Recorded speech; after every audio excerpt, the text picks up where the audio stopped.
Good morning, my dear friends. Welcome to 11th day discussion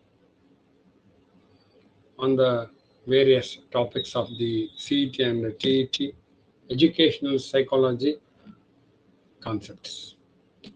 ಆತ್ಮೀಯ ವಿದ್ಯಾರ್ಥಿ ಸ್ನೇಹಿತರೆ, ತಮಗೆಲ್ಲರಿಗೂ ಕೂಡ ಆಯುಧ ಪೂಜೆ ಮತ್ತು ವಿಜಯದಶಮಿಯ ಶುಭಾಶಯಗಳನ್ನು ಕೋರ್ತಾ ನಾವು 11ನೇ ದಿವಸದ ಚರ್ಚೆಯನ್ನು ಆರಂಭ ಮಾಡ್ತಾ ಇದ್ದೀವಿ. So today number of students joined are less, I think, because of the festival. I too conclude the session by 7 because many are going to perform the puja, special puja in your homes. For that reason, I would like to conclude the session at 7 o'clock. Okay, we'll start our discussion again related to the cognitive development of the Jean Piaget. As we already come across the cognitive structure and the cognitive process which are explained by the Piaget to understand the cognitive development. So now the thing is about the stages of the cognitive development. Stages of cognitive development.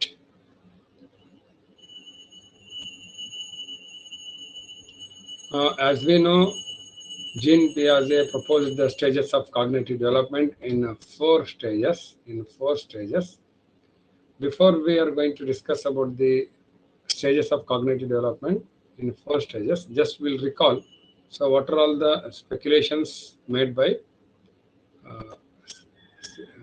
Piaget? Schema is a reflex or the biological instinct, or it is an element of the cognitive structure. It's a cognitive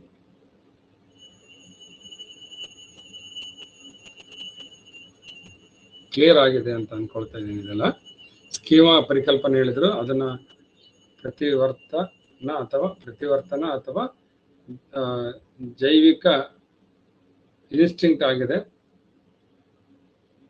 ಸಹಜ ಸ್ವಭಾವ ಅಂತ ಕರಿತೀವಲ್ಲ, instinct ಅಂದ್ರೆ ಸಹಜ ಸ್ವಭಾವ. ಇಂಥದ್ದೊಂದು ಜ್ಞಾನಾತ್ಮಕ ಸಂರಚನೆ ಆಗಿದೆ. ಇಟ್ಸ್ ಅ ಇನ್ಹೆರಿಟೆಡ್ ವಂಶ ಪಾರಂಪರ್ಯವಾಗಿ ಬಂದಿದೆ. ದೆನ್ ಎರಡನೇದಾಗಿ ಅಸಿಮಿಲೇಷನ್,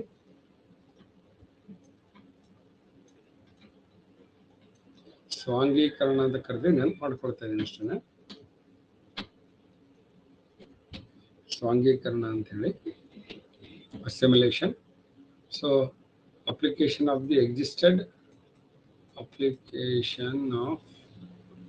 existed schema. ಈಗಾಗಲೇ ಇರುವ ಆಕೃತಿ ಕಲ್ಪ ಅಥವಾ ಮಾನಸಿಕ ನಕಾಶೆ, ನಕಾಶೆಯನ್ನು ಉಪಯೋಗಿಸುವುದು ಅಥವಾ ಅನ್ವಯಿಸುವುದು. ಪೆನ್ನಾಳಿದ್ರೆ ಬರ್ಕೊಂಡ್ರೆ ಒಳ್ಳೆ ಸ್ನೇಹಿತರೆ, ಒಂದ್ಸರಿ ಬರೆಯೋದು 10 ಸರಿ ಓದಂಗ ಅಂತ ಹೇಳ್ತಾರೆ. For that reason it is best to take notes of your own.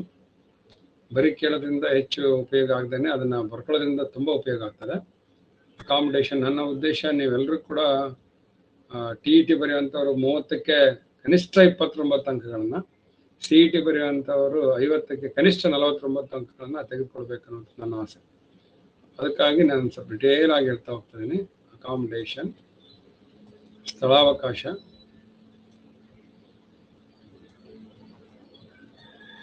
that is a modification of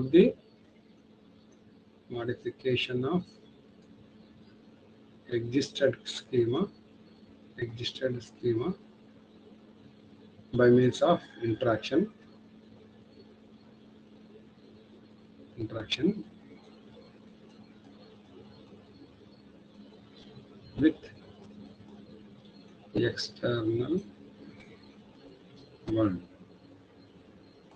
ಹೊರ ಜಗತ್ತಿನೊಂದಿಗೆ ಸಂಪರ್ಕದೊಂದಿಗೆ, ಹೊರ ಜಗತ್ತಿನ ಸಂಪರ್ಕದೊಂದಿಗೆ ಈಗಾಗಲೇ ಇರುವಂಥ ಮಾನಸಿಕ ನಕಾಶೆ ಅಥವಾ ಆಕೃತಿ ಕಲ್ಪವನ್ನು ಪರಿವರ್ತಿಸುವುದು ಅಥವಾ ಮಾಡಿಫೈ ಮಾಡುವುದು, ಬದಲಾಯಿಸುವುದು. ಅಂಡ್ ಫೈನಲಿ ಅಡಾಪ್ಟೇಷನ್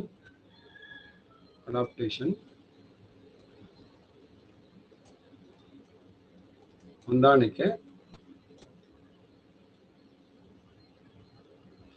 ಅಡಾಪ್ಟೇಷನ್ ಹೊಂದಾಣಿಕೆಯಲ್ಲಿ that is achievement of the equilibration or the position of the equilibration, that is adjust the cognitive structure according to external knowledge.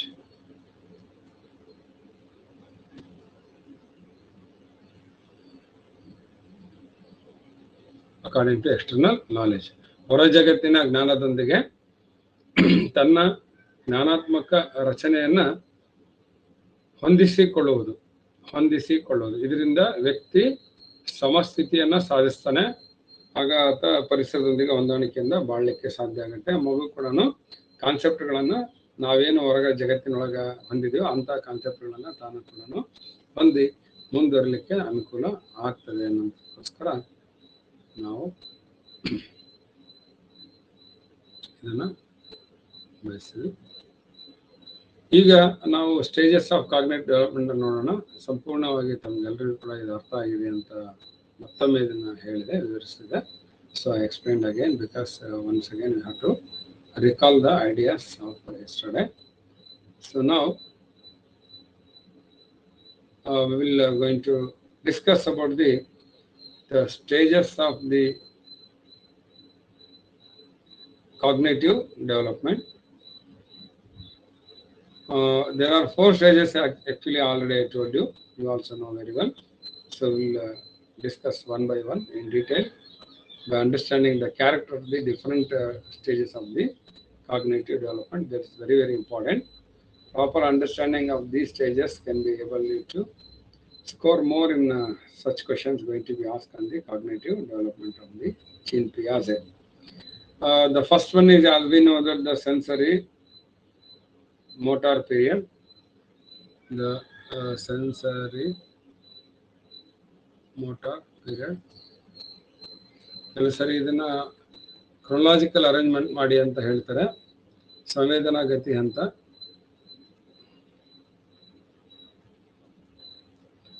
Chronology ಒಳಗ ಅರೇಂಜ್ ಮಾಡಿ ಅಂತ ಹೇಳಿದಾಗ ನೀವು ಅದು ಕ್ರೊನಾಲಜಿ ಒಳಗ ಅರೇಂಜ್ ಮಾಡಲಿಕ್ಕೆ ನೆನಪಿಟ್ಕೋಬೇಕು.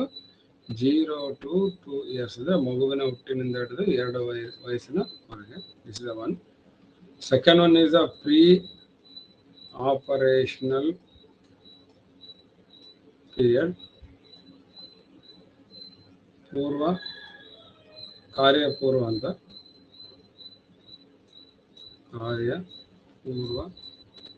ಹಂತ ಅಥವಾ ಪೂರ್ವ ಕಾರ್ಯಾಚರಣೆ ಅಂತ ಇದನ್ನಂಗೂ ಕೂಡ ಕರೀತಾರೆ. ಪೂರ್ವ ಕಾರ್ಯಾಚರಣೆ ಹಂತ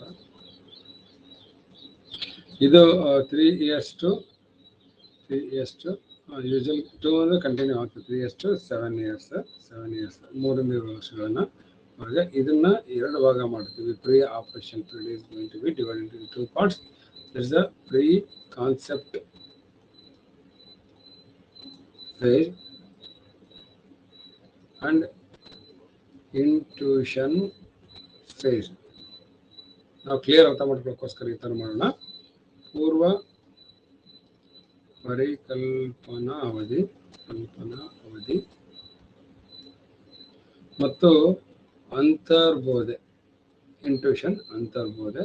ಇದನ್ನ ಡೀಟೇಲ್ ಹೇಳ್ತೀನಿ ನಾನು ಏನಂತ. ಅಂತರ್ಬೋಧೆ ಹಂತ.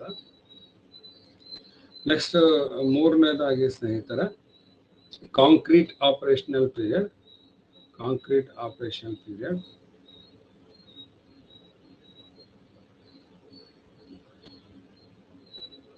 ಮೂರ್ತ ಕಾರ್ಯಾಚರಣೆ ಅಂತ ಕಾಂಕ್ರೀಟ್ ಆಪರೇಷನಲ್ ಪೀರಿಯಡ್.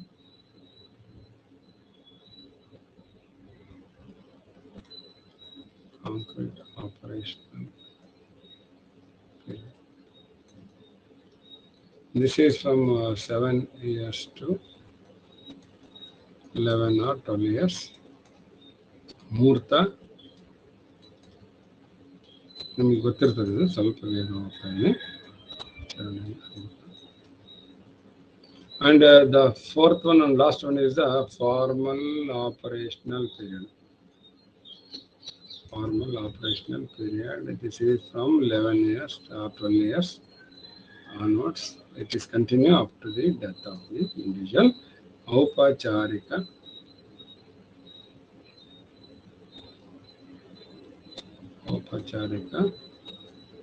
ಕಾರ್ಯಾಚರಣೆ ಹಂತ. ಸೊ ನಮಗೆ ಇದು ಒಂದಾದ್ಮೇಲೆ ಒಂದು ಸೀರಿಯಲ್ ಆಗಿ ಬರಬೇಕು. We must able to write one by one in serial. Okay, now we will discuss one by one. The first one is a sensory motor period. The sensory motor period itself is etymologically indicates that it is almost all the cognitive structure is going to be developed through the straightforward application of the or direct application of the sensory organs or the gateways of the knowledge. The sensory organs are called as the gateways of the knowledge according to the great educationist. This is Mario Montessori. So the name itself indicates this. Sensory motor period means the child is apply the sensory organs, apply sensory organs to understand the external stimuli as well as respond to the particular stimuli, as well as respond to particular stimuli. The main character of this sensory motor period, ಇಲ್ಲಿ ಸಂವೇದನಾಗತಿ ಹಂತದಲ್ಲಿ ಮಗು ನೇರವಾಗಿ ಹೆಸರು ಹೇಳುವಂತೆ ತನ್ನ ಸಂವೇದನಾಂಗಗಳನ್ನು ಹೊರ ಜಗತ್ತಿನ ಪ್ರಚೋದಕಗಳನ್ನು ಅರ್ಥ ಮಾಡಿಕೊಳ್ಳಲು ಬಳಸಿಕೊಳ್ಳುತ್ತದೆ. ತನ್ನ ಸೆನ್ಸರಿ ಆರ್ಗನ್ಸ್ ಸಂವೇದನಾ ಅಂಗಗಳನ್ನು ಹೊರ ಜಗತ್ತಿನ ಪ್ರಚೋದನೆಗಳನ್ನು ಅರ್ಥ ಮಾಡಿಕೊಳ್ಳಲು ಬಯಸುತ್ತದೆ ಮತ್ತು ಅವುಗಳಿಗೆ ರೆಸ್ಪಾಂಡ್ ಮಾಡಬೇಕಾದಾಗ, ನಿರ್ದಿಷ್ಟವಾದಂಥ ಪ್ರಚೋದಕಗಳಿಗೆ ಪ್ರತಿಕ್ರಿಯೆಯನ್ನು ಕೊಡಬೇಕಾದಾಗಲೂ ಕೂಡ ಅದು ತನ್ನ ಸೆನ್ಸರಿ ಮೋಟಾರ್ ಪೀರಿಯಡ್ನಲ್ಲಿ ಸೆನ್ಸರಿ ಆರ್ಗನ್ಸ್ಗಳನ್ನು ಬಳಸ್ಕೊಳ್ಳುತ್ತೆ. It is more characterised from the reflexes. ಇದಕ್ಕೆ ನಾವು ಪ್ರತಿವರ್ತನೆಗಳು ಅಂತ ಕರೆದ್ವಿ. ಪ್ರತಿವರ್ತನೆಗಳು ನೋಡುವುದು, ಅಳುವುದು, ನಗುವುದು ಮತ್ತು ಮೊಲೆ ಹಾಲನ್ನು ಉಣ್ಣುವುದು, ಇವೆಲ್ಲ ಕೂಡ ಪ್ರತಿವರ್ತನೆಗಳು. ಇಲ್ಲಿ ಆಲ್ಮೋಸ್ಟ್ ಆಲ್ ಸೆನ್ಸರಿ ಮೋಟರ್ ಪೀರಿಯಡ್ನಲ್ಲಿ ಈ ಥರದ ರಿಫ್ಲೆಕ್ಷನ್ಸ್, ಗ್ರಾಸ್ಪಿಂಗ್, ಪರ್ಸೆಪ್ಷನ್ ಅವೆಲ್ಲ ಕೂಡ ರಿಫ್ಲೆಕ್ಸ್ ನಡೀತದೆ. There is a absence of the, it is characterised by the absence of the language. It is characterised by the absence of language.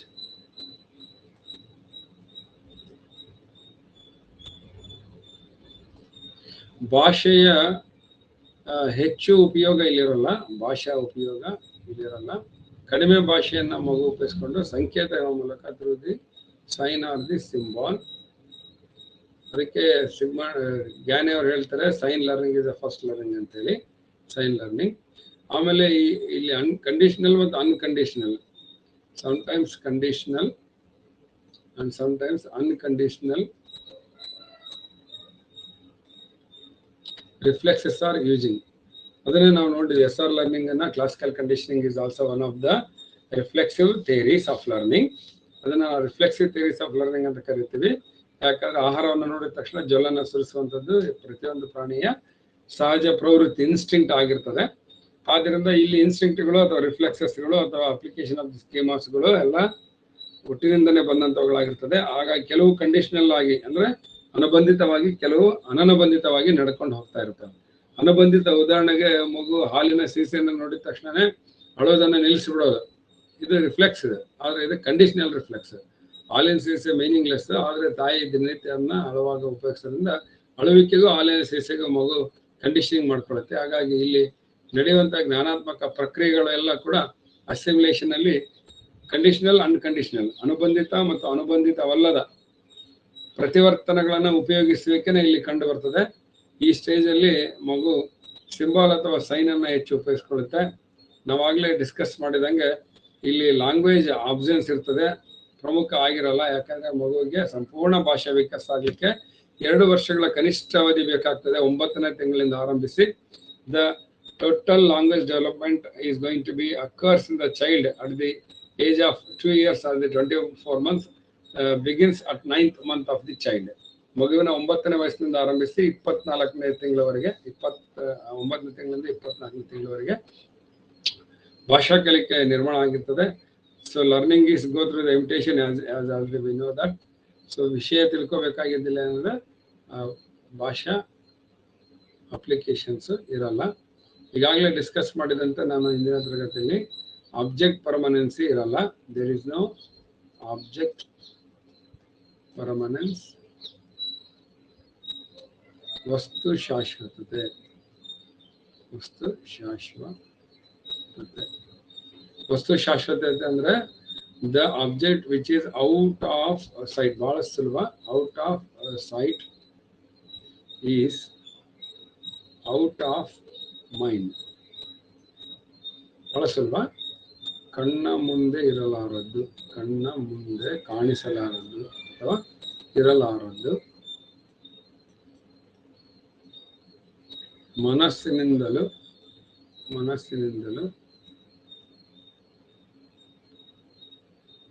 ಇಲ್ಲವಾಗಿರುತ್ತದೆ. ಮನಸ್ಸಿನಿಂದಲೂ ಇಲ್ಲವಾಗಿರುತ್ತದೆ.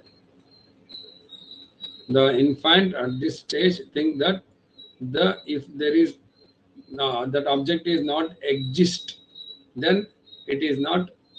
If the object is not appear in the sight, not comes in the sight, then the child think that object is exit from the world. If it is not exist in the sight, the child, that infant thought that it is exit. ಇಲ್ಲಿ ತನ್ನ ದೃಷ್ಟಿಯಲ್ಲಿ ಯಾವ ವಸ್ತು ಇಲ್ವೋ ಅದು ಶಾಶ್ವತವಾಗಿ ಈ ಜಗತ್ತಿನಿಂದ ಹೊರ ಹೋಗಿದೆ ಅಂತೇಳಿ ತಿಳ್ಕೊಳುತ್ತೆ. ಹಾಗಾಗಿ ಚಾಪೆಯ ಕೆಳಗಡೆ ಮುಚ್ಚಿಟ್ಟಂತ ಒಂದು ಆಟಿಕೆ ಸಾಮಾನನ್ನ ಅಥವಾ ಆಟಿಕೆ ಕಾರನ್ನ, ಆಟಿಕೆ ಗೊಂಬೆಯನ್ನ ಮಗು ಕಳೆದೇ ಹೋಯಿತು ಅಂತ ಭಾವಿಸ್ಕೊಂಡಿರ್ತದೆ. So the child or the infant permanently exit the particular object which is not in the sight. Permanently remove from the mind. ತನ್ನ ಮನಸ್ಸಿನಿಂದ ಅದನ್ನ ಶಾಶ್ವತವಾಗಿ ತೆಗೆದು ಹಾಕಿ ಬಿಟ್ಟಿರ್ತದೆ. ಈ ತರದ ಆಬ್ಜೆಕ್ಟ್ ಪರ್ಮನೆನ್ಸ್ ನಮಗೆ ವಸ್ತು ಶಾಶ್ವತತೆಯ ನಿಯಮ ಆ ಹಂತದಲ್ಲಿ ನಮಗೆ ಕಂಡುಬರ್ತದೆ. ನಾವು ಬಹಳ ಪರ್ಫೆಕ್ಟ್ ಆಗಿ ತಿಳ್ಕೊಂಡು ಹೋಗ್ತಾ ಇದ್ದೀವಿ ಸ್ನೇಹಿತರೆ. ಯಾವ ಪ್ರಶ್ನೆಗೂ ಕೂಡ ಉತ್ತರ ಮಾಡದೇನೆ ಬಿಡಲಾರದಂತೆ ನಾನು ನಿಮಗೆ ವಿಷಯವನ್ನು ಹೇಳುವಂತ, ಉದಾಹರಣೆಯೊಂದಿಗೆ ಹೇಳುವಂತ ಪ್ರಯತ್ನವನ್ನು ಮಾಡ್ತಾ ಹೋಗ್ತಾ ಇದ್ದೀನಿ. I quote a lot of examples and illustrations to recall and retain it for the long period of time. That by that you can able to be answer all the questions which are going to be asked in the TET or CET question papers. And then the second one is the second stage of cognitive development, as we said that the pre-operational period.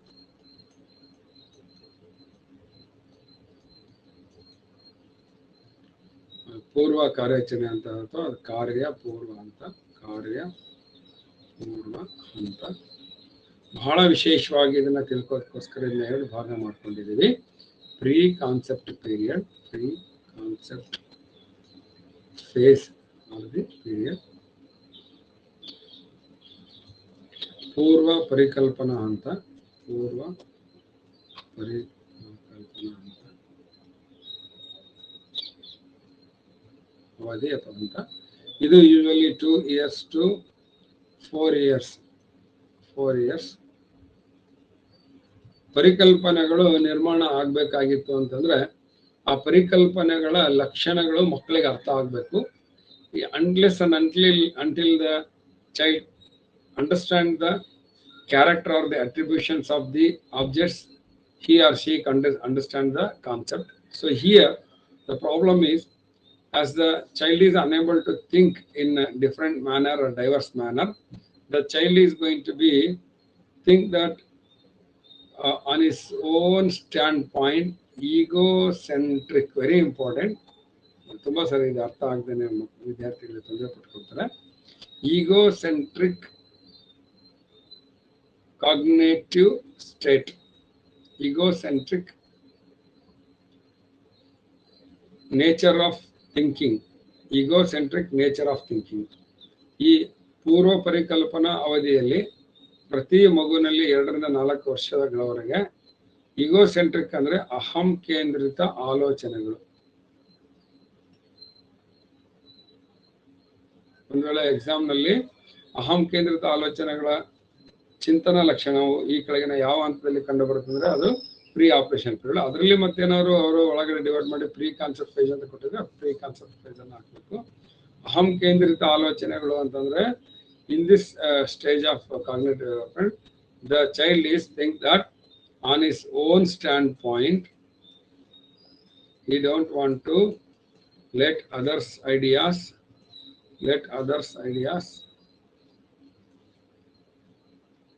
to be considered. ಬೇರೆಯವರ ವಿಚಾರಗಳನ್ನ ಧ್ಯೇಯಗಳನ್ನ ಪರಿಗಣಿಸದೇನೆ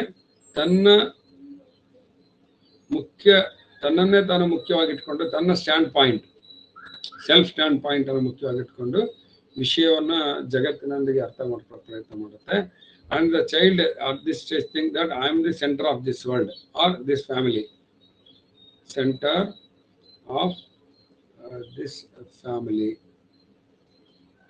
ಈ ಕುಟುಂಬದ ಅಥವಾ ಈ ಸಂಪೂರ್ಣ ವಾತಾವರಣದ ಮುಖ್ಯ ಕೇಂದ್ರ ಸ್ಥಾನದಲ್ಲಿ ನಾನಿದ್ದೀನಿ, ಉಳಿದಂಥವರೆಲ್ಲ ಕೂಡ ನನ್ನ ಸುತ್ತ ಇದ್ದಾರೆ ಅಂತ ತಿಳ್ಕೊಳ್ಳುತ್ತೆ. All the external world and all the family members are around me ಅಂತ ಈ ಮಗು ತಿಳ್ಕೊಳ್ಳುತ್ತೆ. ಹಾಗಾಗಿ ಅಹಂ ಕೇಂದ್ರಿತ ಆಲೋಚನೆ, ತನಗೇನು ವಾಸ್ತವ ಸತ್ಯ ಅಂತ ಅನಿಸ್ತದೋ ಅದನ್ನು ಮಾತ್ರ. ಇಲ್ಲಿ ಅಹಂ ಅಂದ್ರೆ ನೀವು ಸೊಕ್ಕು ಅಂತ ತಿಳ್ಕೊಬಾರದು. ವಾಸ್ತವ ತನಗೇನು ಅನ್ಸುತ್ತೆ, ವಾಟ್ ಆಕ್ಚುಲಿ ಇಟ್ ಥಿಂಕ್, ವಾಸ್ತವ. ಇಲ್ಲಿ ಅಹಂ ಅಂದ್ರೆ ಇದು ಅಂದ್ರೆ ವಾಸ್ತವ, ತನಗೇನು ವಾಸ್ತವವಾಗಿ ಅನ್ಸುತ್ತೋ ಅದನ್ನೇ ಸರಿ ಅಂತ ಹೇಳಿ ತಿಳ್ಕೊಳ್ಳುವಂತ ಲಕ್ಷಣಗಳನ್ನ ಮಗು ಇಲ್ಲಿ ಪ್ರದರ್ಶನ ಮಾಡ್ತದೆ ಪ್ರೀ ಕಾನ್ಸೆಪ್ಷನ್ ಪೀರಿಯಡ್ ನಲ್ಲಿ. And almost concepts are illogical. Illogical ಅಂತಂದ್ರೆ ಅತಾರ್ಕಿಕವಾಗಿರ್ತವೆ. Very important. ಅತಾರ್ಕಿಕ, ಯಾವುದೇ ತರ್ಕ ಇರೋದೇ ಇಲ್ಲ, ಅತಾರ್ಕಿಕವಾಗಿರ್ತದೆ. There is no any logical formation of the concept. Almost all illogical concepts are developed, and child is rely on the single attribute to understand the concept. ಒಂದು ಪರಿಕಲ್ಪನೆಯನ್ನು ಅರ್ಥ ಮಾಡ್ಕೊಳ್ಳೋದಕ್ಕೆ ಮಗು ಕೇವಲ ಒಂದು ಲಕ್ಷಣವನ್ನು ಮಾತ್ರ ಆಧರಿಸುತ್ತೆ. ಹಾಗಾಗಿ almost concepts R common and they are general, they are not so specific and particular. ಅರ್ಥ ಮಾಡೋದಕ್ಕೋಸ್ಕರ ಎಕ್ಸಾಂಪಲ್ ಕೊಡ್ತೀನಿ ಸ್ನೇಹಿತರೆ. ಆಲ್ಮೋಸ್ಟ್ ಸಾಮಾನ್ಯವಾಗಿರ್ತವೆ. ಇಲ್ಲಿ ಸಾಮಾನ್ಯ ಅಂದ್ರೆ ನೀವು ಬೇರೆ ಅರ್ಥದಲ್ಲಿ ತಿಳ್ಕೊಂಡು ಇವು ರೂಲ್ ಆಗಿರ್ತವೆ ಅಂತ ಅನ್ಕೋಬಾರ್ದು. ಮತ್ತು ಇವು ಸ್ಪೆಸಿಫಿಕ್, ಖಚಿತವಾಗಿರುವುದಿಲ್ಲ, ಸಾಮಾನ್ಯವಾಗಿರ್ತದೆ, ಕಾಮನ್ ಆಗಿರ್ತದೆ ಅಂತ ಅರ್ಥ ಮಾಡ್ಕೋಬೇಕಾದಾಗ ಜನರಲ್ ಅನ್ನೋಂಥ ಪದವನ್ನು ನೀವು ಸ್ನೇಹಿತರೆ ಕಾಮನ್ ಅಂತ ತೆಗೆದುಕೊಂಡ್ರೆ ಇನ್ನೂ ಒಳ್ಳೇದು. It's a common concept developed in the child rather than the specific development. Common. How we say it as a common means, for example, if the child is see a pen, if you say it's a pen, then the child, if you see the sketch pen,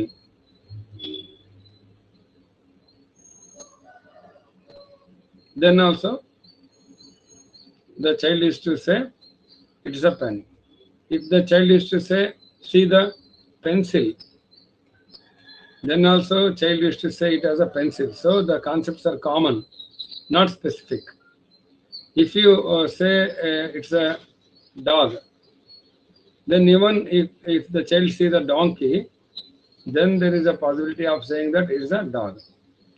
If you say this dog is Motu, then the child is to generalize, the commonly transfer the same word Motu to other street dogs. Hence, the concepts are quite common concepts and they are not specific in their characters because the child is unable to understand the different attributes of the object. Hence, the child is unable to understand the concept. ಆ ಒಂದು ವಸ್ತುವಿಗಿರುವಂಥ ವಿವಿಧ ಲಕ್ಷಣಗಳನ್ನು ಮಗು catch ಮಾಡ್ಕೊಳ್ಳೋದಕ್ಕೆ, ಅರ್ಥ ಮಾಡ್ಕೊಳ್ಳೋದಕ್ಕೆ, ಗ್ರಹಿಸೋದಕ್ಕೆ ಸಾಧ್ಯ ಆಗದೇ ಇರೋದ್ರಿಂದ ಈವನ್ ನೀವು ಸ್ಕೆಚ್ ಪೆನ್ನನ್ನು ತೋರಿಸಿದಾಗಲೂ ಕೂಡ ಅದು ಪೆನ್ ಅಂತಲೇ ಹೇಳುತ್ತೆ, ಪೆನ್ಸಿಲನ್ನು ತೋರಿಸಿದಾಗಲೂ ಕೂಡ ಪೆನ್ ಅಂತ ಹೇಳುತ್ತೆ. ಮೊದಲಿಗೆ ಏನು ಹೇಳಿರ್ತದೋ ಅದನ್ನೇ ಎಲ್ಲದರ ಕಡೆಗೂ ಅದು ಕಾಮನ್ ಆಗಿ ಟ್ರಾನ್ಸ್ಫರ್ ಮಾಡಲಿಕ್ಕೆ, ಎಕ್ಸ್ಟೆನ್ಷನ್ ಮಾಡಲಿಕ್ಕೆ ಪ್ರಯತ್ನವನ್ನು ಪಡ್ತದೆ. ಹಾಗಾಗಿ almost all egocentric and illogical, these two points are very very important. And one more very important is animism. Very important. ಇದು ಸ್ವಲ್ಪ 4ನೇ ವಯಸ್ಸಿನ ಆಜುಬಾಜಿನಲ್ಲಿ ಇರ್ತದೆ ಅನಿಮಿಸಮ್ ಅಂತನ್ನುವಂಥದ್ದು. ಏನು ಅನಿಮಿಸಮ್ ಅಂತಂದ್ರೆ ಈ ಜೀವ ಪ್ರತಿಯೊಂದು ಪ್ರಾಣಿ ಮತ್ತು ಪಕ್ಷಿಗಳಿಗೆ ಜೀವ ಇದೆ ಅಂತ ಹೇಳ್ಕೊಳ್ದೇನೆ ನೈಜವಲ್ಲದ ಜಡವಾದ ವಸ್ತುಗಳಿಗೂ ಜೀವ ಇದೆ ಅಂತೇಳಿ ಯೋಚಿಸೋದು, ಜೀವ ಆರೋಪಣೆಯನ್ನ ಮಾಡೋದು. ಅದಕ್ಕೆ ಈ ಮಕ್ಕಳು ನೋಡಿ ಅನಿಮಿಸಮ್ ಅಲ್ಲಿರುವಂಥವ್ರು ಜೀವ ಇದೆ ಅಂತ ತಿಳ್ಕೊಳ್ಳುವಂಥವ್ರು ಚಂದ್ರ ಸೂರ್ಯ ನನ್ನನ್ನೇ ಹಿಂಬಾಲಿಸ್ತಾರೆ ಅಂತ ಯೋಚನೆ ಮಾಡ್ತವೆ. The moon and sun are follow him ಅಂತೇಳಿ. ಹಾಗಾಗಿ ಈಗೋ ಸೆಂಟ್ರಿಕ್ ಅಗೇನು. ಮತ್ತೆ ಒಂದು ಕಟ್ಟಿಗೆ ಕೊಟ್ಟರೆ ಆ ಕಟ್ಟಿಗೆಯನ್ನ ಹಾರ್ಸ್ ಅಂತ ಅಂದ್ಕೊಂಡು ಆ ಕಟ್ಟಿಗೆ ಮೇಲೆ ಸವಾರಿಯನ್ನ ಮಾಡ್ತವೆ. ಅಂಡ್ ಒಂದ್ ವೇಳೆ ಮಗು ರೋಡಲ್ಲಿ ಹೋಗ್ತಾ ಇದ್ದಾಗ 2 ರಿಂದ 4 ವಯಸ್ಸಿನ ಮಗು ಸಾಮಾನ್ಯವಾಗಿ ಹೊರಗಡೆ ಬರ್ಲಿಕ್ಕೆ ಪ್ರಯತ್ನವನ್ನು ಮಾಡ್ತಾನೆ ಇರ್ತದೆ. The child wanted to come out with the elders and the parents. Then if the child is fall down in the road, then if you hit the road, the child will be happy. That means the child will think the road as a life, or the road is live, it has a life. ಅದಕ್ಕೆ ಜೀವ ಇದೆ ಅಂತ ತಿಳ್ಕೊಳ್ಳುತ್ತೆ road, even though it is a neutral object or the non living object, it think it is a living, it has a life. ಅದು ಜೀವ ಇದೆ ಅಂತ ತಿಳ್ಕೊಳ್ಳುತ್ತೆ. ಹಾಗಾಗಿ ಈ ಹಂತದಲ್ಲಿ ಬರುವಂತ ಈ ಕ್ಯಾರೆಕ್ಟರ್ಗೆ ಅನಿಮಿಸಮ್ ಅಂತ ಕರಿತೀವಿ. ಜೀವವನ್ನ ಕೊಡುವಂತ, ಜೀವ ತುಂಬುವಂತ, ಜಡವಸ್ತುಗಳಿಗೆ ಕೂಡ ಜೀವ ಇದೆ ಅಂತ ತಿಳ್ಕೊಳ್ಳುವಂತ ಜ್ಞಾನಾತ್ಮಕ ಹಂತ ಇದಾಗಿದೆ. ಅದು 2 to 4 years. ಆಮೇಲೆ ಗೊತ್ತಾಗ್ತದೆ ಮಗುವಿನ ಇದಕ್ಕೆ ಜೀವ ಇಲ್ಲ, ಇದಕ್ಕೆ ಜೀವ ಇದೆ ಅಂತ ಮುಂದೆ ನೆಕ್ಸ್ಟ್ ಗೊತ್ತಾಗ್ತದೆ. So these are all the common characters we find in the pre-operational period, that to pre-concept phase, and reverse order understanding is not possible in the pre-concept period. Reverse order ನಾನು ಆಗಲೇ ಹೇಳ್ತಾ ಇದ್ದೆ ಹಿಂದಿನ ತರಗತಿಯಲ್ಲಿ, reverse order relations. If in a triangle or in a straight line, A to B is 3 centimeters, means what is the distance between B to C means the child is unable to say it's 3 centimeters again. So reverse order relation is not possible. Already I told you, if the child is think that he has a sister, then the same way the child cannot be think that sister has a brother or a sister. So reverse order is not possible. The brother know that have a sister, but in the same way the same child cannot be think my sister has one brother. So reverse order is not possible.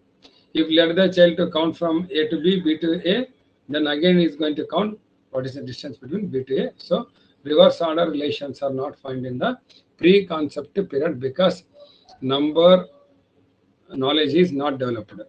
Because of the no development of the number knowledge, the child is unable to find out the reverse order relations. ಸಂಖ್ಯಾ ಜ್ಞಾನ ಮಕ್ಕಳಲ್ಲಿ ಇಲ್ಲದೆ ಇರೋದ್ರಿಂದ quantitative they can't be quantitatively gauge the things. ಪರಿಮಾಣಾತ್ಮಕವಾಗಿ ವಸ್ತುಗಳನ್ನು ಅವರು ಅಳತೆ ಮಾಡಲಿಕ್ಕೆ ಸಾಧ್ಯ ಆಗೋದಿಲ್ಲ. ಇದು ಅಪ್ ಟು ಸ್ಕೂಲಿಂಗ್ ಪೀರಿಯಡ್ ತನಕ, ಮಗುವಿನ 7ನೇ ವಯಸ್ಸಿನವರೆಗೂ ಕೂಡ ಈ ನಂಬರ್ ಸಿಸ್ಟಮ್ ಬಗ್ಗೆ ಅಂಡರ್ಸ್ಟ್ಯಾಂಡಿಂಗ್ ಮಾಡ್ಕೊಳ್ಳೋದಕ್ಕೆ ಸಾಧ್ಯ ಆಗೋದಿಲ್ಲ. ಇನ್ಮೇಲಿಂದ ರಾಷ್ಟ್ರೀಯ ಶಿಕ್ಷಣ ನೀತಿಯ ಪ್ರಕಾರ 2.5 ವರ್ಷನೇ ಫಾರ್ಮಲ್ ಸ್ಟೇಜ್ ಅಂತ ಕರೆದ್ರಿಂದ, mostly formal stage of education ಅಂತ ಕರೆದ್ರಿಂದ, in the forthcoming days the children may be going to acquire the quantitative analysis of the objects by means of understanding the numbers. Then the second phase, actually we divide into the two. One is the pre-concept phase, another one is the intuition phase. Then the second one is called as a intuition phase.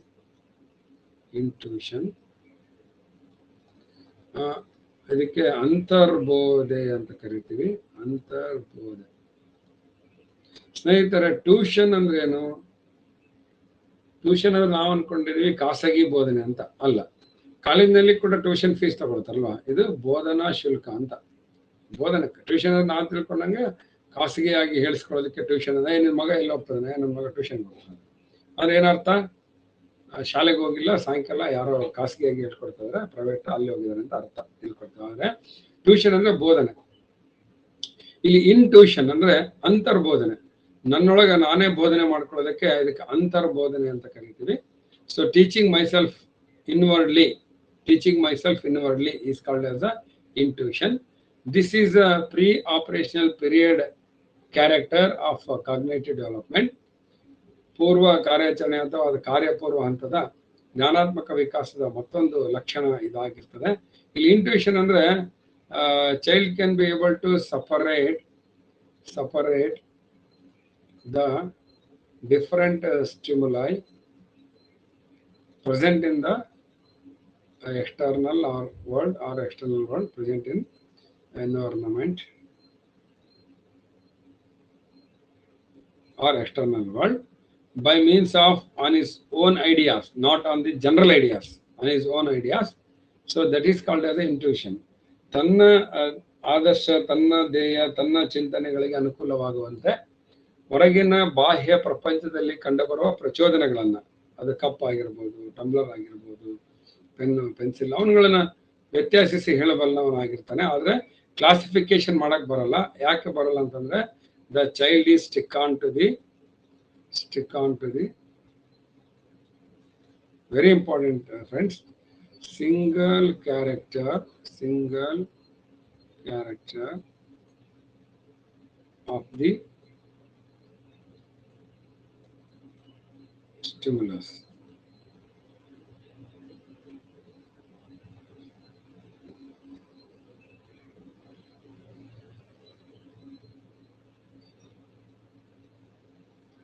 ಪ್ರಚೋದನೆ ಅಂದ್ರೆ ನೀವು ಏನ್ ತಿಳ್ಕೊಂಡ್ಬಿಡ್ಬೇಕು, ಯಾವ್ದೋ ವಸ್ತು, ಅದು sound box ಆಗಿರ್ಬೋದು, fridge ಆಗಿರ್ಬೋದು, TV ಆಗಿರ್ಬೋದು. ಪ್ರಚೋದನೆ ಅಂದ್ರ LCD ಸ್ಕ್ರೀನ್ ತೋರಿಸಿದ್ರೆ ಈ ಹಂತದ ಮಕ್ಕಳು ಅದನ್ನ ಟಿವಿ ಅಂತ ಹೇಳ್ತಾರೆ. ಪ್ರಚೋದನೆ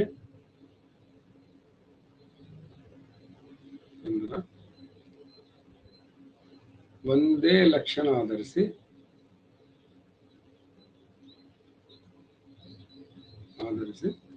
ಪರಿಕಲ್ಪನೆಗಳನ್ನು ನಿರ್ಮಾಣ ಮಾಡಿಕೊಳ್ಳುವುದು, ಅರ್ಥ ಮಾಡಿಕೊಳ್ಳೋದು ಅಥವಾ ನಿರ್ಮಾಣ ಮಾಡಿಕೊಳ್ಳೋದು. Formation of the concept through selecting only one character of the are the one attribution of the stimulus. ಪ್ರಚೋದನೆ ಅಂದರೆ ಒಂದು ಲಕ್ಷಣವನ್ನು ಆಧರಿಸಿ ಆ ಪ್ರಚೋದನೆಯ ಅರ್ಥ ಮಾಡ್ಕೊಳ್ಳೋದು ಅಥವಾ ಪರಿಕಲ್ಪನೆಯನ್ನು ಅರ್ಥ ಮಾಡ್ಕೊಳ್ಳೋದು. ಆದ್ದರಿಂದ ಮಗುವಿಗೆ ಕ್ವಾಂಟಿಟೇಟಿವ್ ಡೆವಲಪ್ಮೆಂಟ್ ಆಗಿರಲ್ಲ. ಇಲ್ಲಿ ನೋಡೋಣ, ನಾವು ಬಹಳ ಫೇಮಸ್ ಆಗಿರುವಂತ ಎಕ್ಸ್ಪೆರಿಮೆಂಟ್ ಪಿಯಾಜೆ ಮಾಡ್ತಾರೆ. One tumbler with height, and 1 tumbler which is width. Wider tumbler and taller tumbler. 2 tumblers are taken, the taller tumbler and the wider tumbler. ಎರಡು ಕಂಟೈನರ್ಸ್ಗಳನ್ನ ಅಥವಾ ಟಂಬ್ಲರ್ಸ್ಗಳನ್ನ ಇಲ್ಲಿ ತೆಗೆದುಕೊಳ್ತಾರೆ ಪಿಯಾಜ್ ಅವರು. ಮಗುನ 4ನೇ ವಯಸ್ಸಿನಿಂದ 7ನೇ ವಯಸ್ಸಿನ ಮಕ್ಕಳ ಮುಂದೆ ಟಂಬ್ಲರ್ ಅಲ್ಲಿ ಹಾಲನ್ನು ಹಾಕಿ ಅಥವಾ ಜ್ಯೂಸ್ ಅನ್ನು ಹಾಕಿ ಕೇಳ್ತಾರೆ, which tumbler you want to take, ಯಾವ ಟಂಬ್ಲರ್ ನೀನು ತೆಗೆದುಕೊಳ್ತೀವಿ, ಯಾವ ಕಂಟೈನರ್ ತೆಗೆದುಕೊಳ್ತಿದ್ರೆ the child use to take this tumbler because child understand that the level of the juice or the milk is very very high. On the base of the level of milk, so it is going to understand only single character, not going to understand the different characters. The single character is level of the milk. Here level of the milk is very very less. Here the level of the milk is very very high, more. It is a less. So it is high, it is less. For that reason the child thinks that the milk or the juice is very less here as compared to this. Actually here also 50 ml of milk is there, here also 50 ml of milk is there, but the child thinks that the milk in this container is less. For that reason the child is going to select this only. The why it is happened means because that reason the child is unable to calculate, analyze with the help of the numbers. For that reason the child is going to select the single point. Then beads example kuda kodtare. Beads andre ಮುತ್ತುಗಳು ಅಥವಾ ಮಣಿಗಳು. One of the threads is with the some beads say 10, I think 1 2 3 4 5 6 7 8. Now okay, exactly I had drawn. And another thread with the same 10 beads, but they are arranged in distance like this. I hope all 10. 1 2 3 4 5 6 7 8 9. One more is 10. So if you ask the child to select any one, then child used to select this one, not going to select this one, because the beads are arranged from here to here in a wider scope. Here the beads are arranged in a very very nearer. The scope of this arrangement is not so wider. Within a very short scope these are arranged. For that reason this is wider scope arrangement. Hence the child thinks that of 4 to 7 years these beads are more as compared to this. For that reason the child is going to select the second one, not first one. ಇಲ್ಲಿ ಮಣಿಗಳನ್ನ ಅಥವಾ ಮುತ್ತುಗಳನ್ನ ಒಂದು ದಾರದಲ್ಲಿ 10 ಪೋಣಿಸಲಾಗಿದೆ. ಮೊದಲೇ ದಾರದಲ್ಲಿ ಹತ್ತಿರ ಜೋಡಿಸಲಾಗಿದೆ, ಎರಡನೇ ದಾರದಲ್ಲಿ ದೂರ ಜೋಡಿಸಲಾಗಿದೆ. ಮಗುನ್ ಮುಂದೆ ಹಿಡಿದು ಯಾವ್ದನ್ನ ಸೆಲೆಕ್ಟ್ ಮಾಡ್ತೀವಿ ಅಂದಾಗ ಮಗು ಎರಡನೇದನ್ನೇ ಸೆಲೆಕ್ಟ್ ಮಾಡುತ್ತೆ. ಕಾರಣ ಏನಂತಂದ್ರೆ ಸ್ಕೋಪ್ ಅಂದ್ರೆ ಅವುಗಳ ವ್ಯಾಪ್ತಿ ತುಂಬಾ ದೂರದಲ್ಲಿದೆ. ಹಾಗಾಗಿ ದೂರದಲ್ಲಿರುವಂತ ವ್ಯಾಪ್ತಿಯನ್ನ ಒಳಗೊಂಡಂತ ಈ ದಾರದಲ್ಲಿರುವಂತ ಮಣಿಗಳನ್ನ ಅದು ಆಯ್ಕೆ ಮಾಡ್ಕೊಳ್ಳೋದಕ್ಕೆ ಪ್ರಯತ್ನವನ್ನ ಪಡುತ್ತೆ ಅಂತನ್ನುವಂಥದ್ದು. ಇನ್ನು ಎರಡನೇದಾಗಿ ಪ್ರೀ ಆಪರೇಷನ್ ಪೀರಿಯಡ್ ನಲ್ಲಿ ಆಬ್ಜೆಕ್ಟ್ ಪರ್ಮನೆನ್ಸಿ ಕ್ರಿಯೇಟ್ ಆಗಿರ್ತದೆ, ಅಂದ್ರೆ ವಸ್ತು ಶಾಶ್ವತ ನಿಯಮ ಕ್ರಿಯೇಟ್ ಆಗಿರ್ತದೆ. ಕಾರಣ ಏನು ಅಂದ್ರೆ ತನ್ನ ಕಣ್ಮುಂದೆ ಇರಲಾರ್ದು ಕೂಡ ಎಲ್ಲೋ ಒಂದ್ ಕಡೆ ಇದೆ ಅಂತೇಳಿ ಮಗು ಭಾವಿಸ್ಕೊಡುತ್ತೆ. ಸಂಪೂರ್ಣ ಕಳೆದೇ ಹೋಯ್ತು ಅಂತೇಳಿ ಮಗು ಯೋಚನೆಯನ್ನ ಮಾಡೋದಿಲ್ಲ, ಅದೆಲ್ಲೋ ಇದೆ ಅಂತ ಯೋಚನೆ ಮಾಡ್ತದೆ. ಇನ್ನು ಮಗುವಿಗೆ ಪ್ರೀ ಆಪರೇಷನ್ ಪೀರಿಯಡ್ ನಲ್ಲಿ ಇಂಟ್ಯೂಷನ್ ಪೀರಿಯಡ್ ನಲ್ಲಿ ಮತ್ತೊಂದು ಕಾಗ್ನೇಟಿವ್ ಕ್ಯಾರೆಕ್ಟರ್ ಏನ್ ಕಂಡು ಬರ್ತದೆ ಸ್ನೇಹಿತರೆ ಅಂತಂದ್ರೆ ಸೈಜ್ ಅಂಡ್ ಶೇಪ್ ಪರ್ಮನೆನ್ಸಿ ಇರಲ್ಲ. there is no size and shape permanency. Size of the object or the shape of the object, size or shape permanency. Size ಅಂದ್ರೆ ಅದು ಗಾತ್ರ, ಶೇಪ್ ಅಂತಂದ್ರೆ ರೂಪ. ಗಾತ್ರ ಮತ್ತು ರೂಪ ಶಾಶ್ವತತೆ, ಮತ್ತೆ ಇರುವುದಿಲ್ಲ. ನೋಡಿ ಅಲ್ಲಿ ಸೆನ್ಸರಿ ಮೋಟಾರ್ ನಲ್ಲಿ ಆಬ್ಜೆಕ್ಟ್ ಪರ್ಮನೆನ್ಸ್ ಅಂದ್ರೆ ಕಣ್ಮುಂದಿರ್ಲಾರ್ದು ಕಳೆದೇ ಹೋಗಿತ್ತು ಅಂತ ಯೋಚನೆ ಮಾಡಿತ್ತು ಮಗು. ಆದ್ರೆ ಇಲ್ಲಿ ಸೈಜ್ ಶೇಪ್ ಪರ್ಮನೆನ್ಸ್ ಇಲ್ಲ ಅಂದ್ರೆ ಏನಂತ ಅರ್ಥ ಅಂತಂದ್ರೆ, if any object is appear in different size, then the child will think that object is different from the previous one. If you show the duff of any corn, ಯಾವ್ದಾದ್ರು ಒಂದು ದ್ವಿದಳ ಧಾನ್ಯದ ಹಿಟ್ಟು ಮಾಡ್ಕೊಂಡಿದ್ರಿ, ಅದು ಜೋಳದ ಹಿಟ್ಟು ಅಥವಾ ಅದು ಗೋಧಿ ಹಿಟ್ಟು, the wheat flour made up of wheat flour or the jawar flour, duff. So ನೀವು ಈ ತರ ಉಂಡೆ ಮಾಡಿ ಅಥವಾ ಅದೇ ಉಂಡೆಯನ್ನು ಈ ತರ ಅಗಲ ಮಾಡಿ, then the child think that it is less, it is more. So there is no permanency in the size or the shape. If the shape change, the child think that the quantity is also change. Quantity is also change. ಗಾತ್ರ ಅಥವಾ ರೂಪದಲ್ಲಿ ಬದಲಾವಣೆ ಆದ್ರೆ ಆಗ ಅದರ ಪರಿಮಾಣದಲ್ಲಿ ಕೂಡ ವ್ಯತ್ಯಾಸ ಆಗ್ತದೆ ಅಂತೇಳಿ ಮಗು ಯೋಚನೆ ಮಾಡುತ್ತೆ. ಹಾಗಾಗಿ ಆಬ್ಜೆಕ್ಟ್ ಪರ್ಮನೆನ್ಸಿ ಇರೋದಿಲ್ಲ ಸ್ನೇಹಿತರೆ. ಗಾತ್ರ ಅಥವಾ ರೂಪದ ಶಾಶ್ವತತೆ ಇರಲ್ಲ.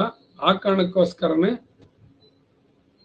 ಟಾಲರ್ ಟಂಬ್ಲರ್ ಇರುವಂತ ಮಿಲ್ಕ್ ಅನ್ನ ಅಥವಾ ಜ್ಯೂಸ್ ಅನ್ನ ಮಗು ತೆಗೆದುಕೊಳ್ತದೆ. ಟಾಲರ್ ಕಂಟೈನರ್ ಅಲ್ಲಿ ವೈಡರ್ ಕಂಟೈನರ್ ಇರುವಂತ ಜ್ಯೂಸ್ ಅನ್ನ ಮಗು ತೆಗೆದುಕೊಳ್ಳೋದಕ್ಕೆ ಪ್ರಯತ್ನ ಪಡೋದಿಲ್ಲ. Because there is no shape or size and sometimes weight permanency also not find in this stage. Then the next stage is, ನಾನು ಒಂದೇ ಸರಿ ಪ್ರಶ್ನೆ ಮಾಡ್ತಿದ್ದೆ ಅಲ್ಲ ಆದ್ಮೇಲೆ, concrete operational period. You're all enjoying, you're all understanding properly. Concrete operational period, this is from 7 years to 11 or 12 years as already come across. That ಮೂರ್ತ ಕಾರ್ಯಾಚರಣೆ ಅಂತ ಹೆಸರೇ ಸೂಚಿಸುವಂತೆ ಯಾವುದು ತನಗೆ ಕಾಣಿಸ್ತದೆಯೋ through the mind or through the brain. So in terms of brain, which is perceivable in terms of, very important, ನಾನು ತುಂಬಾನೇ ಟೆಕ್ನಿಕಲ್ ಪದ ಹೇಳ್ತಾ ಇರ್ತೀನಿ ಸ್ನೇಹಿತರೆ. ಪುನಃ 45 ದಿವಸಗಳ ಕಾಲ ಪುನಃ ಟೆಕ್ನಿಕಲ್ ಟರ್ಮ್ಸ್ ಅನ್ನ ಕೇಳಿ ನಿಮಗೆ ಪರ್ಫೆಕ್ಟ್ ಆಗಿ ಹೋಗ್ತದೆ ಈ ಪದಗಳೇ. ಬಹಳ ವಿದ್ಯಾರ್ಥಿಗಳು ಅತಿ ಟೆಕ್ನಿಕಲ್ ಟರ್ಮ್ ಅನ್ನು ಇಷ್ಟಪಡೋದೇ ಇಲ್ಲ. ಅವರಿಗೆ ಬಹಳ ಜನರಲ್ ಟರ್ಮ್ ಅನ್ನು ಉಪಯೋಗಿಸ್ಬೇಕಾಗ್ತದೆ. ಆಗ ಅವ್ರ ಎಕ್ಸಾಮ್ ಅಲ್ಲಿ ಆ ತರ ಟರ್ಮ್ ಬರಲ್ಲ. ಅದಕ್ಕೆ ಕೆಲವರೆಲ್ಲ ಕ್ಲಾಸ್ ಹೇಳ್ಬೇಕಾದಾಗ ಸುಮ್ಮನೆ ಬೇರೆ ಬೇರೆ ಎಕ್ಸಾಂಪಲ್ ಕೊಡ್ತಿರ್ತಾರೆ. Snow example, powder example, lipstick example. ಸ್ನೇಹಿತರೆ ಯಾವ ಎಕ್ಸಾಂಪಲ್ ಬರಲ್ಲ. ನೀವು ಬರೋದು ತರಗತಿ, ಶಾಲೆ ಮತ್ತು ಪಠ್ಯಕ್ರಮ, ಅದ್ರ ಬಗ್ಗೆನೇ ಪ್ರಶ್ನೆಗಳನ್ನ ಕೇಳ್ತಿರ್ವೇನ, ಆ ಥರದ್ದು ಯಾವ ಹೊರಗೆ ನಾವು ಬರೋದಿಲ್ಲ. ಹಾಗಾಗಿ perceivable in terms of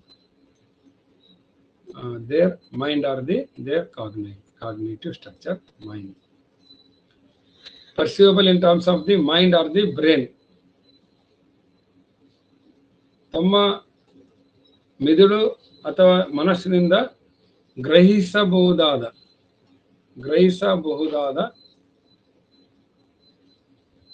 ಪ್ರಚೋದನೆಗಳನ್ನ ತಾರ್ಕಿಕವಾಗಿ, logic ಆಗಿ, ಇಲ್ಲಾಜಿಕಲ್ ಹೋಯ್ತು ಇವಾಗ, ಲಾಜಿಕಲ್ ತಾರ್ಕಿಕವಾಗಿ ಅರ್ಥ ಮಾಡಿಕೊಳ್ಳುವ ಹಂತವನ್ನ ನಾವು ಕಾಂಕ್ರೀಟ್ ಆಪರೇಷನಲ್ ಪೀರಿಯಡ್ ಅಂತ ಕರಿತೀವಿ. The concrete operational period, as it's telling that a child can understand the things by means of his or her mind or brain, which are perceivable. Even the child can be able to think and analyze qualitatively, quantitative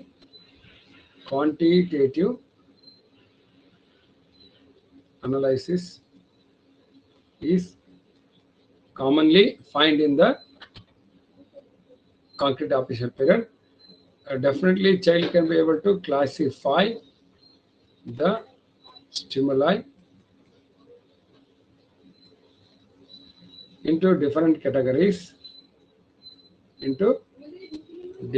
categories. For example, perfectly child can understand the pen. Definitely the child can understand the sketch, and definitely child can understand the pencil. They are separate, but they are be classified under the writing materials. ಇವನ್ನೆಲ್ಲವನ್ನು ಕೂಡ writing materials ಅಂತೇಳಿ. ಬುಕ್ಸ್ನೆಲ್ಲ ಕೂಡ notes ಮತ್ತು text books ಇವನ್ನೆಲ್ಲ ಕೂಡ ಮಗು ಬರ್ಕೊಳ್ಳುವಂಥ ಮತ್ತು ಓದ್ಕೊಳ್ಳುವಂಥ reading and writing ಅಂತೇಳಿ ಕ್ಲಾಸಿಫಿಕೇಷನನ್ನು ಮಾಡ್ಕೊಳ್ಳೋದಕ್ಕೆ ಸಮರ್ಥತೆಯನ್ನು ಪಡ್ಕೊಳ್ಳುತ್ತೆ.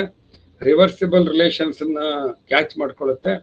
ಯಾಕಂದರೆ ಶಾಲೆಗೆ ಹೋಗುವಂಥ ಅಂತ ಇದಾಗಿದ್ದರಿಂದ the child can be able to think reversely, and child is come out of the rigid standpoint, thinking on his own standpoint. Rigid ಅಂದ್ರೆ ಸ್ಟಬರ್ನ್ ಅಂತ ಕರಿತೀವಲ್ಲ, ಬದಲಾವಣೆ ಆಗದೆ ಇರೋದು. ಅದರಿಂದ ಮಗು ಹೊರಗಡೆ ಏನು ವಾಸ್ತವವಾಗಿದೆ ಅದನ್ನು ಅರ್ಥ ಮಾಡ್ಕೊಳ್ಳೋದಕ್ಕೆ ತನ್ನನ್ನು ತಾನು ತೆಗೆದುಕೊಳ್ಳುತ್ತೆ. The child open up itself to understand the real external world by means of the logical thinking. The child can arrange the small to big and big to small, descending to ascending and ascending to descending.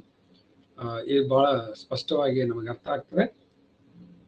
ವಸ್ತುಗಳನ್ನು ಕೆಳಗಿನಿಂದ ಮೇಲಕ್ಕೆ, ಮೇಲಿನಿಂದ ಕೆಳಕ್ಕೆ ಕ್ರಮವಾಗಿ ಜೋಡಿಸೋದಕ್ಕೆ ಶಕ್ತವಾಗುತ್ತೆ. ಹಿರಿಯರಿಂದ ಕಿರಿದು, ಕಿರಿಯರಿಂದ ಹಿರಿದು, ದೊಡ್ಡದಿಂದ ಚಿಕ್ಕದು, ಚಿಕ್ಕದಿಂದ ದೊಡ್ಡದನ್ನು arrange ಮಾಡಲಿಕ್ಕೆ ಮಗುಗೆ ಸಾಧ್ಯ ಆಗುತ್ತೆ. The child can count the numbers. ಮಗು ಸಂಖ್ಯೆ ಅಂಕಿಗಳನ್ನು ಕೂಡಿಸೋದಕ್ಕೆ, ಕಳೆಯೋದಕ್ಕೆ, ಮ್ಯಾಥಮೆಟಿಕಲ್ ಆಪರೇಷನ್ಸ್ ಅನ್ನು ಕಲ್ತ್ಕೊಳ್ಳುತ್ತೆ. ಆದ್ದರಿಂದ ಇನ್ನು ಶಾಲಾ ಹಂತ ಅಂತೇಳಿ ನಾವು ಇದನ್ನು ಕರೆದಿವಿ. ತರ್ಕಬದ್ಧವಾಗಿ ಆಲೋಚನೆ ಮಾಡುವ ಸಾಮರ್ಥ್ಯ ಇಲ್ಲಿ ಡೆವಲಪ್ ಆಗಿರ್ತದೆ. And next one and last one is a formal operational period, ಔಪಚಾರಿಕ ಕಾರ್ಯಾಚರಣೆ ಅಂತ. The child can be think abstractly is the main character of this stage. Child can think abstractly. ಮಗು ಅಮೂರ್ತವಾಗಿ ಆಲೋಚಿಸುವಂಥ ಸಾಮರ್ಥ್ಯವನ್ನು ಪಡ್ಕೊಳ್ಳುತ್ತೆ. ಅಮೂರ್ತ ಆಲೋಚನಾ ಸಾಮರ್ಥ್ಯ ನಿರ್ಮಾಣ ಆಗ್ತದೆ. Child can think abstractly at the formal operational period.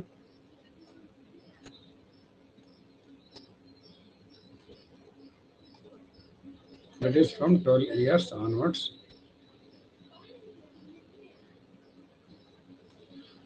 Then the child will be able to frame the hypothesis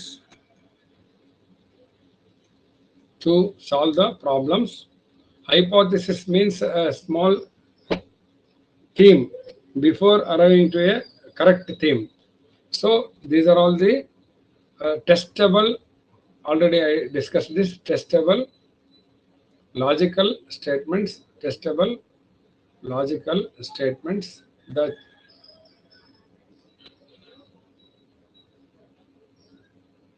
child will be able to frame the hypothesis, ಊಹೆ ಅಥವಾ ಪ್ರಕಲ್ಪನೆಗಳನ್ನು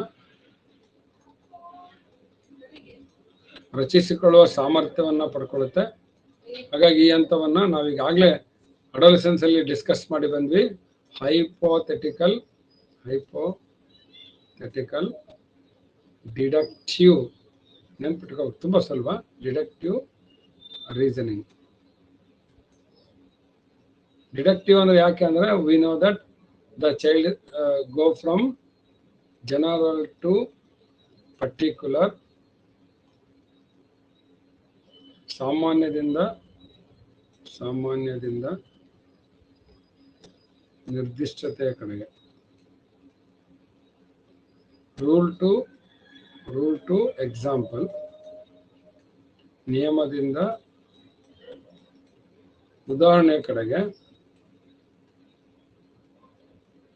ಮಗು ಯೋಚನೆ ಮಾಡೋದನ್ನ ಈ ಹಂತದಲ್ಲಿ ತೋರ್ಪಡಿಸುತ್ತೆ. ಹಾಗಾಗಿ ಇದನ್ನ the period of formation of the hypothesis R the problem solving period ಅಂತ ಇದನ್ನ ಕರಿತೀವಿ ಸ್ನೇಹಿತರೆ. ಇದನ್ನ ಸಮಸ್ಯೆ ಪರಿಹಾರ ಅಂತ ಕರಿತೀವಿ. ಅಮೂರ್ತ ಆಲೋಚನಾ ಸಾಮರ್ಥ್ಯದ ಹಂತ ಅಂತ ಕೂಡ ಇದನ್ನ ಕರಿತೀವಿ. We also call it as the abstract thinking period. The child can imagine on his own. Imagine abstract thinking period. The child, the adolescent, at this stage, the child is called as adolescent. The adolescent is able to organize the problematic situation. Organize the problematic situation. ಸಮಸ್ಯಾ ಸನ್ನಿವೇಶವನ್ನು ರಚಿಸುವಂತ ಸಮಸ್ಯಾ ಸನ್ನಿವೇಶವನ್ನು ಸಂರಚಿಸುವ ಸಾಮರ್ಥ್ಯವನ್ನು ಪಡೆದುಕೊಂಡಿರುತ್ತದೆ, ಸಾಮರ್ಥ್ಯವನ್ನು ನಿರ್ಮಾಣ ಮಾಡಿಕೊಳ್ಳುತ್ತದೆ. The child can organize the different thing which are parts of the particular situation into the whole. Parts to whole. The child can be able to arrange the parts to whole. Hence it is called as an insight in learning theory. The child develop the insight learning. ಒಳನೋಟ ಕಲಿಕೆಯು ಕಂಡುಬರುತ್ತದೆ, ಒಳನೋಟ ಕಲಿಕೆ ಕಂಡುಬರುತ್ತದೆ ಇಲ್ಲಿ. ಹಾಗಾಗಿ we can assign the project here. ನಾವು ಮಕ್ಕಳಿಗೆ ಈ ಹಂತದಲ್ಲಿ ಪ್ರಾಜೆಕ್ಟ್ ಅನ್ನು ಕೊಡ್ಬೋದು, ಉದ್ಯಮಗಳನ್ನ ನಾವು ಕೊಡ್ಬೋದು ಅಂತ. So this is all about the cognitive development of the Jean Piaget, the theory of the cognitive development which is proposed by the Jean Piaget. Jean Piaget ಅವರ ಜ್ಞಾನಾತ್ಮಕ ವಿಕಾಸದ 4 ಹಂತಗಳನ್ನು ನಾವು ಬಹಳ ವಿವರವಾಗಿ ತಿಳ್ಕೊಂಡ್ವಿ ಅಂತ ಹೇಳ್ತಾ ಒಂದು ಪ್ರಶ್ನೆಯನ್ನ ಮಾಡಿ ನಮ್ಮ ಚರ್ಚೆಯನ್ನು ಅಲ್ಲಿಗೆ ಪೂರೈಸೋಣ. ಯಾಕಂದ್ರೆ ಇವತ್ತು ತುಂಬಾ ಜನ ಹಬ್ಬ ಮಾಡೋರಿರ್ತೀರಿ. ಮೋಸ್ಟ್ಲಿ ಜಗದೀಶ್ ಬಸಾಪುರ್ ಸರ್ನ ನೀವು ಬೈಕೊಳ್ಬಾರ್ದು, ನೀವೇನು ಹಬ್ಬ ಮಾಡ್ತಾರೋ ಇಲ್ಲ ಅಂತ ಹೇಳಿ. ನಿಮ್ಮ ಥರ ನಾನು ಕೂಡ ಪೂಜೆಯಲ್ಲಿ ಇನ್ವಾಲ್ವ್ ಆಗ್ತೀನಿ. ಈಗ ನಾವು ಒಂದು ಪ್ರಶ್ನೆನ ನೋಡಿ ಅಲ್ಲಿಗೆ ನಮ್ಮ ಚರ್ಚೆಯನ್ನು ನಿಲ್ಲಿಸೋಣ. ಆಮೇಲೆ ಏನಾದರೂ ಪ್ರಶ್ನೆಗಳಿದ್ರೆ ಕೇಳ್ಬೋದು ಅಂತ ಹೇಳ್ತಾ ಸ್ನೇಹಿತರೆ, ಲೈಕ್ ನಾನು ಬರ್ಕೊಂಡಿದ್ದೀನಿ ಪ್ರಶ್ನೆಯನ್ನು, ಯಾಕಂದರೆ ಕನ್ಫ್ಯೂಷನ್ ಆಗಬಾರ್ದು ಅಂತ ಹೇಳಿ, ನೇರವಾಗಿ ನಿಮಗೆ ಪ್ರಶ್ನೆ ಸಿಗಲಿ ಅಂತೇಳಿ. Question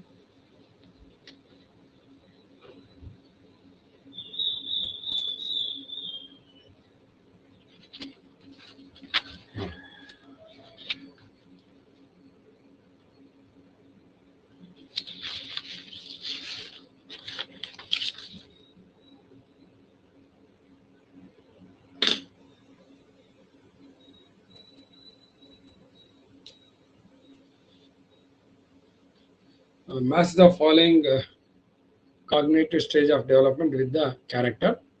Prashna, match the following stages of cognitive development with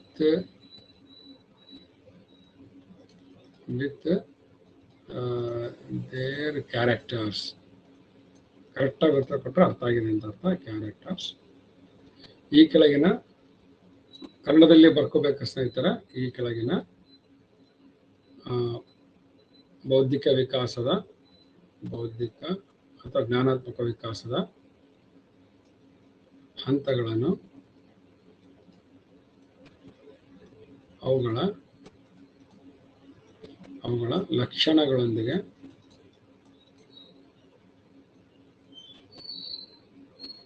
ಹೊಂದಿಸಿರಿ.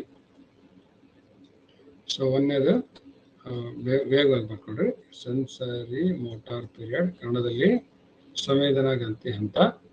ಎರಡನೇದು ಪ್ರೀ ಆಪರೇಷನಲ್ ಪೀರಿಯಡ್, ಕಾರ್ಯಪೂರ್ವ ಹಂತ. ಮೂರನೇದು ಕಾಂಕ್ರೀಟ್ ಆಪರೇಷನಲ್ ಪೀರಿಯಡ್, ಮೂರ್ತ ಕಾರ್ಯಾಚರಣೆ ಹಂತ. ನಾಲ್ಕನೇದು ವೇಗವಾಗಿ ಬರಿತಾ ಇದ್ದೀನಿ, ಗೊತ್ತಿದೆ ಅಂತ, ಫಾರ್ಮಲ್ ಆಪರೇಷನಲ್ ಪೀರಿಯಡ್, ಔಪಚಾರಿಕ ಕಾರ್ಯಾಚರಣೆ ಅಂತ. ಇದಕ್ಕೆ ಇಲ್ಲಿ ಉತ್ತರ ಹಾಕೋಣ. ಕ್ಯಾರೆಕ್ಟರೈಸ್ಡ್ ಬೈ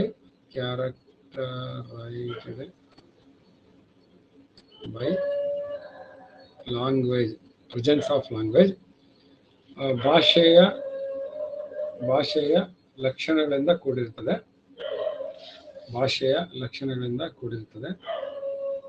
BCD ಭಾಷೆಯ ಲಕ್ಷಣ ಕೊಡುತ್ತೆ. Formation of formation of hypothesis, ಪ್ರಕಲ್ಪನೆಗಳ ರಚಿಸುವಿಕೆ ಕಂಡು ಬರುತ್ತದೆ. ಪ್ರಕಲ್ಪನೆಗಳ ರಚಿಸುವಿಕೆ ಕಂಡು ಬರುತ್ತದೆ. The child can D answer, child can think logically, ತಾರ್ಕಿಕ ಆಲೋಚನೆ ಕಂಡು ಬರ್ತದೆ. ಸಿ ಉತ್ತರ characterized by absence of language. C ಉತ್ತರ characterize by absence of the language.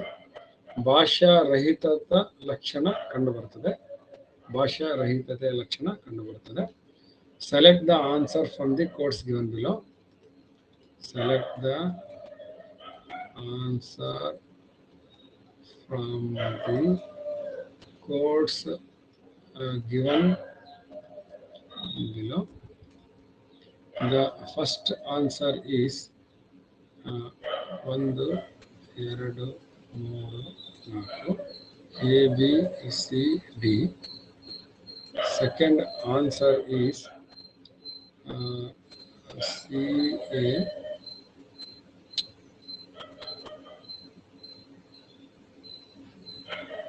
ಒಂದನೇದಕ್ಕೆ C, ಎರಡನೇದಕ್ಕೆ A, ಮೂರನೇದಕ್ಕೆ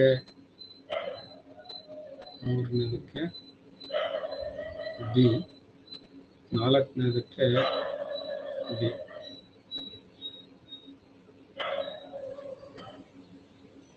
Then the third one is C, A. ಒಂದನೇದಕ್ಕೆ C, ಎರಡನೇದಕ್ಕೆ A, ಮೂರನೇದಕ್ಕೆ ಉಲ್ಟಾ ಮಾಡೋಣ ಡಿ, ನಾಲ್ಕನೇದಕ್ಕೆ ಬಿ ಮಾಡೋಣ. ಸರಿಯಾಗಿ ಗೊತ್ತಿಲ್ಲ. ನಾಲ್ಕನೇ ಉತ್ತರ ಫೋರ್ತ್ ಆನ್ಸರ್ ನೋಡೋಣ. ಒಂದನೇದಕ್ಕೆ ಎ, ಎರಡನೇದಕ್ಕೆ ಸಿ, ಮೂರನೇದಕ್ಕೆ ಬಿ, ನಾಲ್ಕನೇದಕ್ಕೆ D. Okay, so my question is over. Just you once go through the question thoroughly and answer the question properly. With that we will conclude. Poll ಮಾಡ್ತೀನಿ.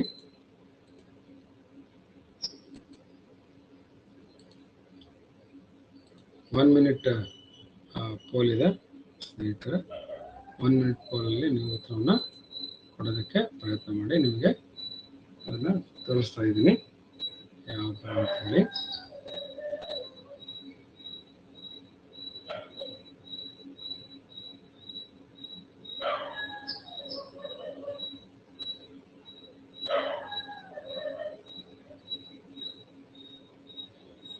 Okay, pole ಮಾಡ್ತಾ ಇದ್ದೀನಿ ಈಗ. 60 ನಿಮಿಷ ಸಮಯ, 60 second ಸಮಯ, ಸಾರಿ 60 seconds time you have. You can answer it in that.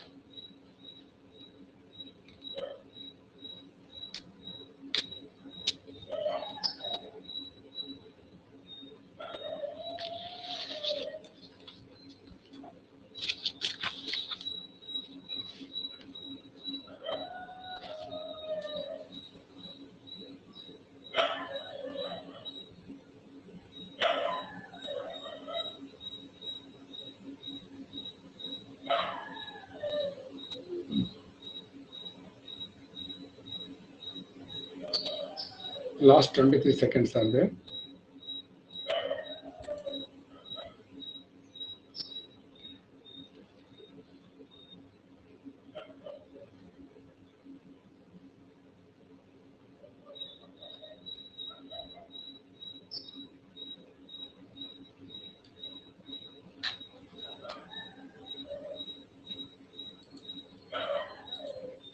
Okay.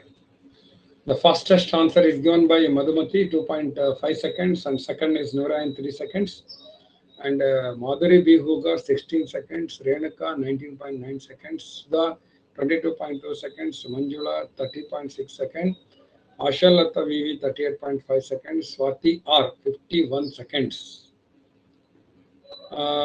8 members are given C as an answer, and 2 members are given D as answer. Friends, The right answer is C. Sudha B ಅಂತ ಉತ್ತರ ಕೊಟ್ಟಿದ್ದೀರಿ. ಅಲ್ಲಿ ಪೋಲಲ್ಲೇ ಕೊಡ್ಬೇಕಮ್ಮ ಸುಧಾ, ಪೋಲಲ್ಲೇ ಕೊಡ್ಬೇಕು, ಅದರಿಂದ ನಿಮಗೆ fast ಅರ್ಥ ಆಗ್ತದೆ. Right ಸ್ನೇಹಿತರೆ, ಸರಿಯಾದಂಥ ಉತ್ತರ ಯಾವುದಾಗಿತ್ತು ಅಂತಂದ್ರೆ ಸಿ ಉತ್ತರ ಆಗಿತ್ತು.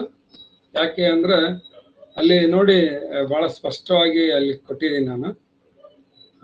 ನಾವು I let home to speak. Arshia, are you given right answer? No, she is not given right answer. I will ask one of you. Swathi ಮಾತಾಡಮ್ಮ, ಯಾಕೆ ಸಿ ಉತ್ತರ ಸರಿಯಾಗಿದೆ? ಸ್ವಾತಿ ಆರ್.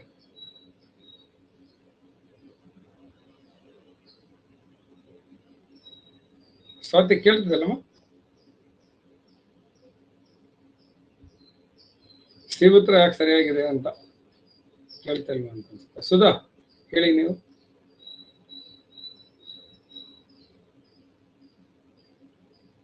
ಸುಧಾ ಇದ್ದೀರಾ ಇಲ್ವಾ? ಇಲ್ಲಿ